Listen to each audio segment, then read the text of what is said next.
എല്ലാം കഴിഞ്ഞടാ. ഇനി എല്ലാം ദീപക് വിചാരിക്കുന്ന പോലെയാ. നമ്മള് വിചാരിച്ചതുപോലെയൊന്നും അല്ലടാ. എന്റെ അമ്മേ പുലിയാ. രാവണന് 10 തലയാണെങ്കിൽ എന്റെ അമ്മയ്ക്ക് 11 തലയാ. ആ തല നിറയെ ബുദ്ധിയാ. ഇനിയെല്ലാം ഞാൻ വിചാരിക്കുന്ന പോലെ നടക്കൂടാ മോനെ. നീ നോക്കിക്കോ. എന്ത് പേടിക്കാനാണ്? ഈ ദീപക്കല്ലേ ഇവിടെ ഇരിക്കുന്നത്. ഈ ദീപക്കുള്ളപ്പോ ആർക്കും ഒന്നും ചെയ്യാൻ പറ്റില്ല.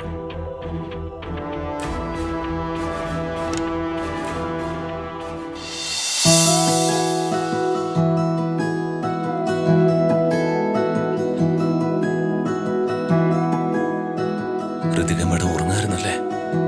പാവം. സമാധാനായിട്ട് കിടന്നുറങ്ങട്ടെ. പിന്നീട് സംസാരിക്കാം.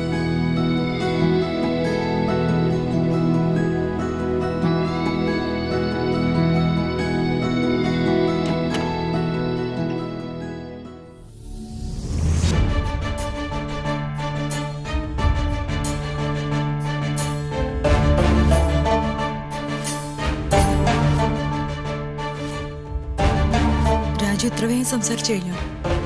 ഇല്ല മേഡം, ഋതിക മേഡം നല്ല ഉറക്കമാ. രാജു ഋതികയോടൊന്ന് സംസാരിക്കണം.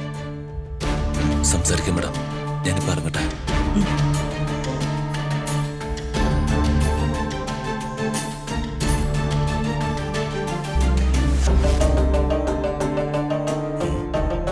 ഇവർക്ക് ഉറക്കമില്ലേ? ഭാഗ്യം അവൻ രാജുവിനെ കണ്ടില്ല. കണ്ടിരുന്നെങ്കിൽ ഇപ്പൊ അമ്പയെ ചേച്ചിയോട് പറഞ്ഞ പ്രശ്നം ഉണ്ടാക്കിയെന്നെ. ദൈവമേ, നീ രക്ഷിച്ചു.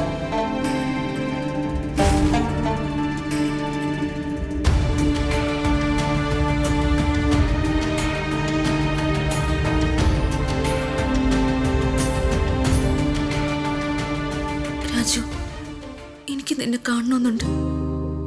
ഒരു നോക്ക് നിന്നെ കാണാനും നിന്നോട് സംസാരിക്കാനും എനിക്ക് ആഗ്രഹമുണ്ട്. നിനക്കെന്താ രാജു, എന്നെ കാണണമെന്ന് തോന്നുന്നില്ലേ?